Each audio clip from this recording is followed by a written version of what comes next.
خب خانم قبل از حرکت یه چند تا سوال ازتون میپرسم. باشه. چه موقع از بوق استفاده میکنیم؟ موقعی که میخوایم سلام یا خدافظی کنیم، با موقعی که عصبانی میشیم دستمون رو میزنیم رو بوق میگیم هوی مگه کوری گوساله.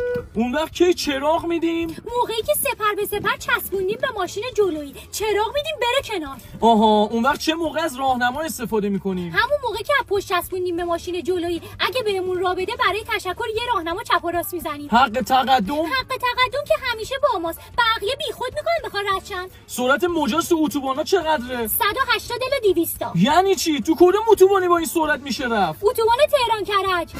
خانم شما اصلا هدفت از گواهینامه گرفتن چیه؟ گواهینامه‌مو بگیرم، یه پرشیا بخرم، یه جفت هدلایت بندازم روش، تو اتوبان تهران کرج بچسبونم پشت ماشینا، هی بهشون چراغ بدم دهنشون رو سرویس کنم. اصلا هدفت از رانندگی چیه تو؟ ایجاد رعب و وحشت در سطح شهر. خانم مگه آزار داری؟ من تا وقتی که زندم نمیذارم شما